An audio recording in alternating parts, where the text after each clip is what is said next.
Happy Monday, everybody. I hope everyone's having a great, now Monday afternoon. It is 12:08 here from Ponte Vedra, Florida. It is Michael Schneider here with Mike Up Sports. Pleased to be joining you here with another week of sports. And I would say it's not as eventful as last weekend was. Obviously, we had everything with the first round of the playoffs, including last Monday we had the start to the second round of the playoffs, the semifinals, to see who goes to the Eastern Conference, who goes to the conference finals. And has a chance to play for the NBA Finals Championship. All I've got to say, starting off with the NBA, is that it has been lackluster. Lackluster from the start, let me tell you. There hasn't really been anything. I think the only good series that we got going on is now the Spurs and the Timberwolves, which really was kind of brought to life last night after Victor Wembanyama was ejected for a flagrant. It was his elbow to the face on Naz Reid. He's ejected. I don't think, because I don't know how different it is from the NFL with like ejections and getting thrown from games, how different it is with all of but that's where we're going to start off with, obviously, the NBA. Like I said, semifinals started, and it's been just sweep, damn near sweep. I believe that the Thunder are going for a sweep on the Lakers tonight at 10:30. Then we have 8:30. We have the Cavaliers and the Pistons today. I believe that's 2-1 Detroit. Cavaliers have won their first game, so far are undefeated at home in this series, with a start on Saturday. Hoping to go 2 for 2 in Cleveland. Go back to Detroit. Hopefully get a game there. Maybe kind of put the Pistons back on their heels. But it's just been disappointing. It's been a disappointing second round. Obviously, we hopefully we'll get a little bit more fireworks when it comes to the Eastern Conference Finals and the Western Conference Finals. But as of right now, we just have nothing. Obviously, like I said, obviously the Timberwolves putting up more of a fight, despite Wembanyama not playing for the Spurs for a decent majority of last night's game.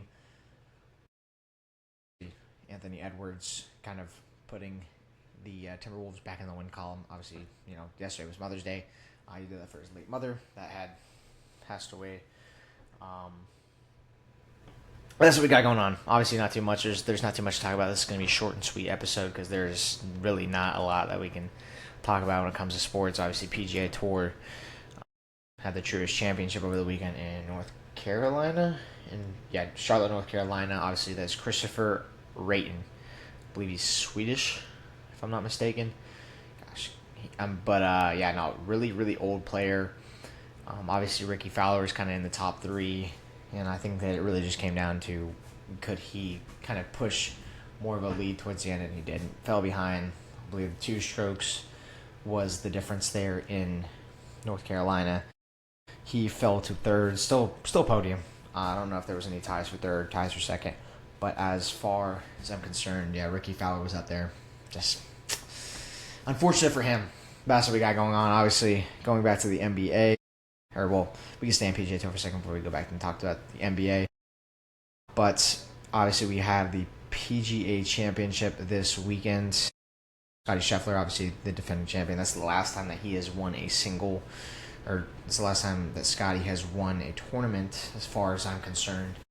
Obviously last year in May, and we're really kind of looking forward to that U.S. Open Championship that comes on June, I want to say. June, July, looking for that Grand Slam. I think this is, so obviously we have the PGA Championship, huge for all the guys there.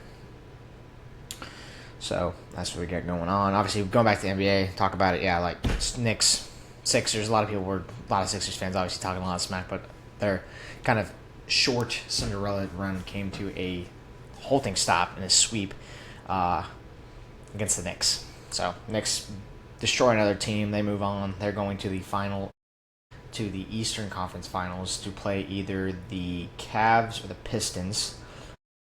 Game 4 is tonight. Game 4 is tonight at 8 p.m. And hopefully, Pistons,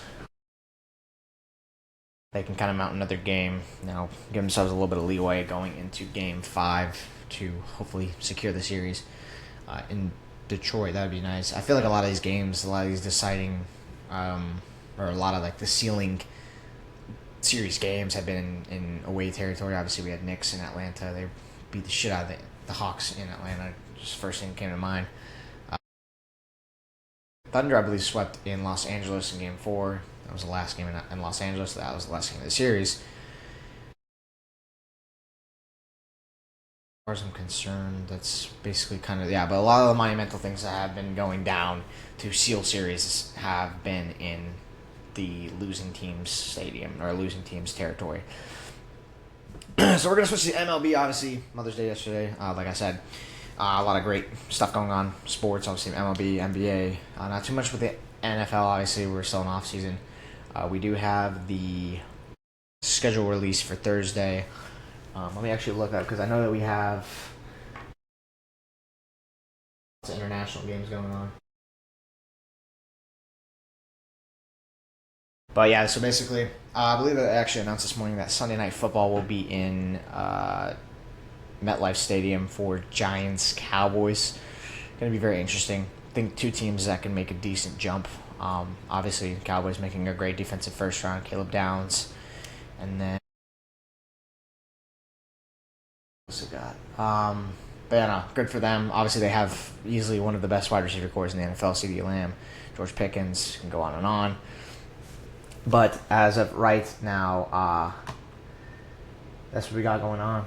So, believe, obviously, the Jaguars will be getting a London game. I think they'll be getting 2 London games, actually, for 2026. Falcons are in Spain. Surprised they don't get a Germany game. I feel like the Falcons are like the most tapped in with Germany. Mexico City will be 49ers. Cowboys and Ravens will be in Rio de Janeiro. Definitely butchered that. 49ers and Rams, that will be in Melbourne. That will be in Australia. But yeah, Munich, Germany, that will be the Lions. Paris, we got Saints. I think Jags had 2 back-to-back games in London. Obviously, the number one selling team in London is the Jaguars. So a lot of games there for the Jags. And the Commanders for that lone game in the third stretch. So that's what we got going on. A lot of international games going on. A lot of international stuff. But yeah, so that's what we got going on. Obviously, kind of going back to MLB, I don't know how we got to the NFL. We'll be talking about it again in a second, just for one player. But Bryce Turing for the Milwaukee Brewers upset a lot of Yankees fans. Obviously, the Yankees fans already lost the series, getting swept. The Yankees are now 4th in the entire league, and they're just kind of, they're staying up there, but still losing series in games. They get swept by the Brewers on a walk-off home run in Milwaukee on Sunday. So, tough loss for the Yankees. And then, obviously, the Dodgers, they lose the series to the Atlanta Braves. They lost yesterday in dominant fashion by the Braves. It wasn't like a blowout, but, it was a pretty dominant win by the Braves.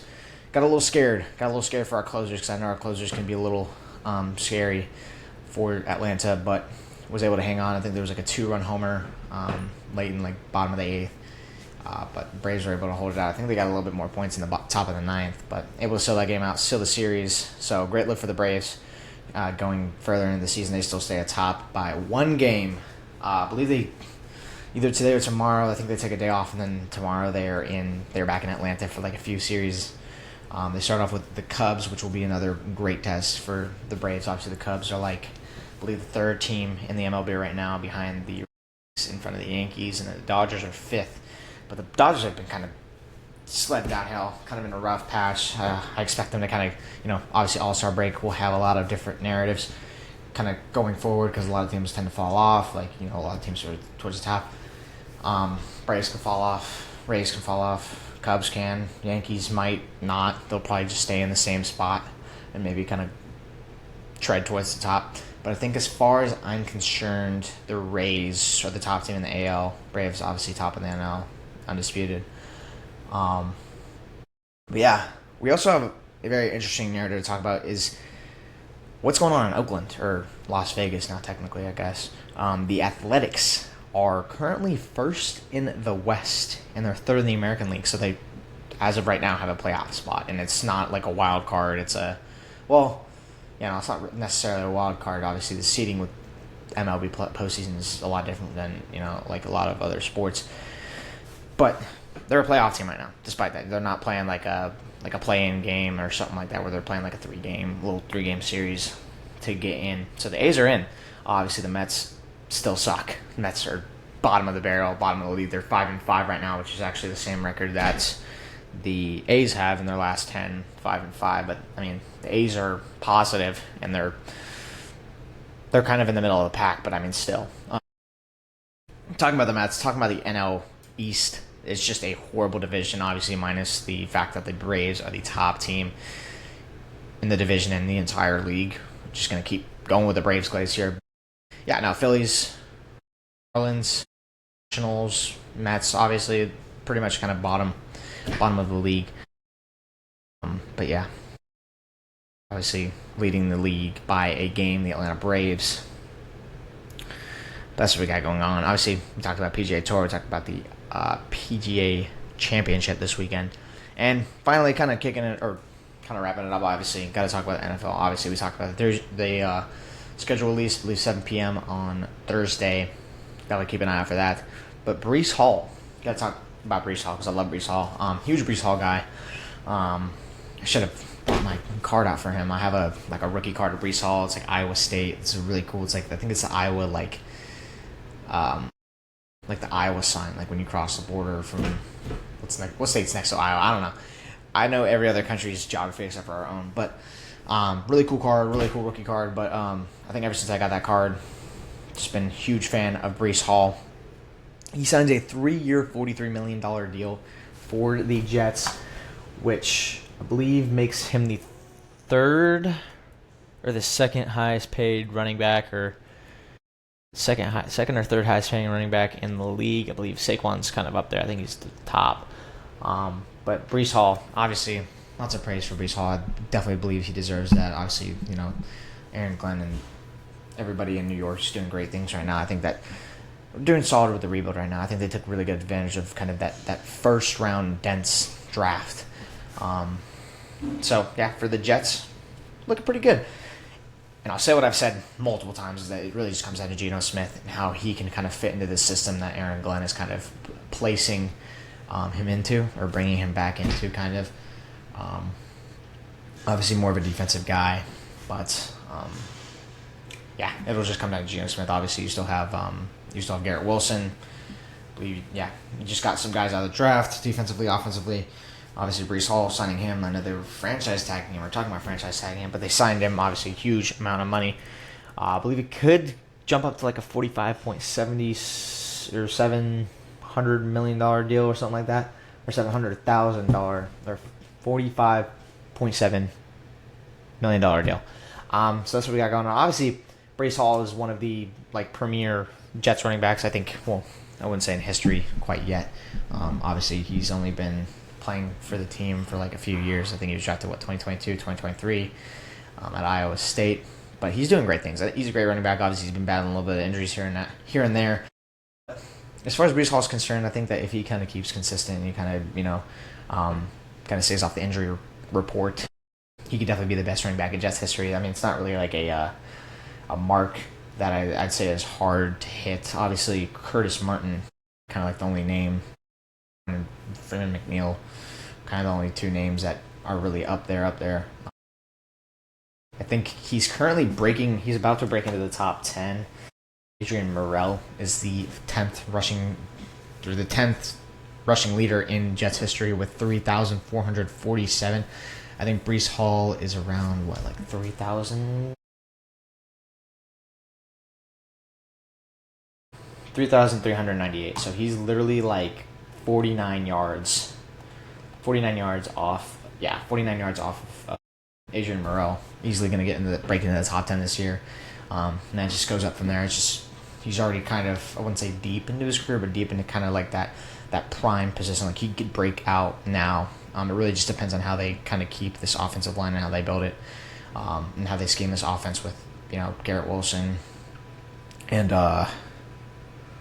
he's got a receiver. Yeah, just the more support for Geno Smith, but it'll come down to the offensive line. It'll come down to how kind of the team is positioned, obviously, loading up on offense, despite having a defensive-heavy coach, just a minus coach. But, like I said, that's what we got going on. Short and sweet episode. Nothing too crazy. Yeah, so we got this week just more MLB. We're still a little ways out from the All-Star break. Obviously, PGA Championship, we talked about it. Hopefully, we can kind of have a swift and quick conclusion to the semifinals of the NBA playoffs. And then we'll have, I would assume, I'd hope, a jam-packed.